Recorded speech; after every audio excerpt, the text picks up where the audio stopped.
Bonjour, nous nous retrouvons une fois de plus afin de plonger nos regards dans la parole qui sauve, la parole de l'Éternel des armées, qui a été écrite pour notre instruction, à nous qui sommes parvenus à la fin des temps. Nous lirons aujourd'hui dans le livre de Daniel, chapitre 2, au verset 40. Mais juste avant, prions. Notre Seigneur et notre Dieu, le compteur tourne. Les secondes, les minutes, les heures, les jours, et comme le sablier, nous approchons rapidement vers la fin des temps. Alors que maintenant nous tournons nos regards vers toi, nous implorons l'aide du Saint-Esprit qui seul conduit l'homme dans la connaissance de la vérité. Merci Seigneur, au nom de Jésus et pour ta gloire éternelle. Amen. Daniel 2, verset 40. Il y aura un quatrième royaume, fort comme du fer. De même que le fer brise et rompt tout, il brisera et rompra tout, comme le fer qui met tout en pièces. Nous sommes arrivés au quatrième royaume. Ce quatrième royaume, il sera de fer. Il rompra. J'aime beaucoup l'histoire. Et s'il y a un homme qui m'a marqué dans l'histoire, c'est Attila le 1. Nebuchadnezzar, certes, était la tête d'or. Mais une phrase de Attila m'a marqué, que j'ai adoptée, parce qu'elle était magnifique. Attila était un grand conquérant, faisant la guerre, remportant la victoire, croyant être le plus fort, le plus grand. Il voulait lui aussi dominer la terre. Et il a énoncé cette phrase que j'aime. Là où passent mes chevaux, l'herbe ne repousse pas. C'est beau ça. C'est-à-dire, il est si fort que lorsqu'il passe quelque part, il brûle, il détruit. Même l'herbe était capable de vivre après son passage. Il y a eu d'autres qui cherchèrent à régner sur le monde. Bonaparte, Napoléon. Et plus près de nous, nous avons eu Hitler, qui lui aussi a voulu gouverner, régner sur le monde, détruire certains. Ils ont tous échoué. D'accord? Tous, ils ont échoué. Mais revenons à ce royaume dont il est question ici, fer, qui avait des lois de fer, qui étaient intraitables. Cette dernière grande puissance qui régna surtout sur l'Europe, ce sont les Romains.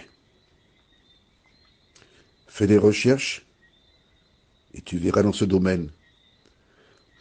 Car le temps me manquerait pour te rapporter des éléments sur ce royaume de fer. Certainement, comme moi, tu as eu l'occasion de lire Astérix le Gaulois. Et contre qui menait-il la guerre? Les Romains. C'est de l'histoire. Certes, c'est une bande dessinée, mais qui rapporte une partie de l'histoire d'Europe.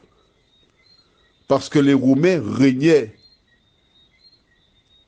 sur des pays européens, allant jusqu'en Israël.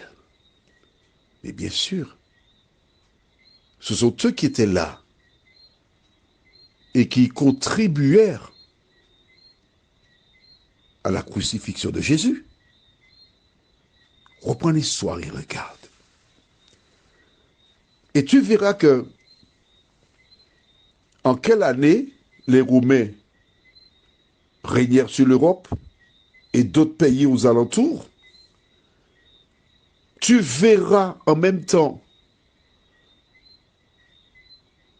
toujours dans tes recherches,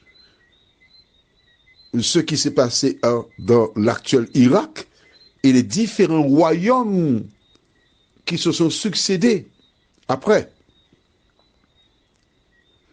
Nous savons qu'à la mort de Nebuchadnezzar, son fils Belshazzar devint roi, mais irrita l'Éternel.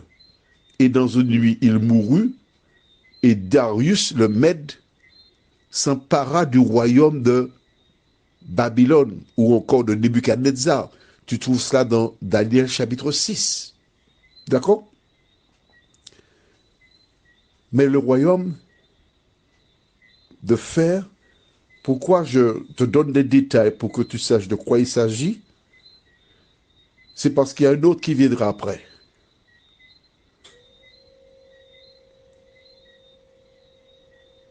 Et ce sera, je dirais, la suite du royaume de Rome. Pourquoi je te parle de cela? C'est pour que tu fasses des recherches. Je me répète, oui, c'est pas du pléonasme, je ne remplis pas le temps. C'est pour que tu fasses des recherches, j'y tiens, afin que tu comprennes que tout ce qui se passe dans le monde jusqu'à présent avait déjà été prédit par Dieu à travers cette statue qui représente l'histoire du monde. Et la question que tu dois te poser quand tu iras chercher sur le moteur de recherche l'histoire de Daniel et la statue, si ces choses se sont déroulées conformément au rêve donné à Nebuchadnezzar, c'est que Dieu existe vraiment. Et il a tenu à m'informer afin que je croie en son existence.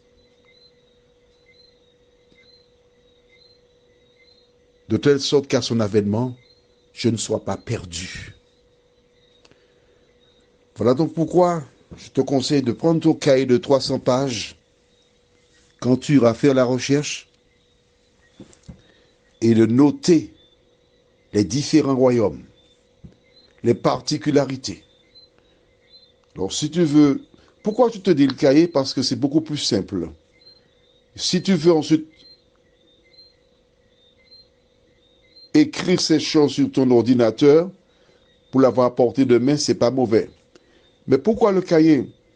C'est-à-dire que si tu fermes tes yeux demain, il sera plus facile pour tes descendants de récupérer le cahier, de découvrir la vérité et de rencontrer Jésus. Prions. Notre Seigneur et notre Dieu, la Bible est véritablement un trésor. Et quand nous nous approchons de ta parole, tu nous instruis, tu nous diriges dans toute la vérité. Merci Seigneur de continuer ton œuvre en nous et de nous faire du bien. Au nom de ton Fils Jésus, pour ta gloire éternelle.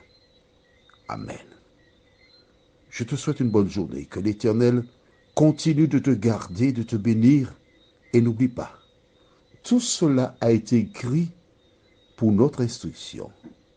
Alors, n'aie pas peur.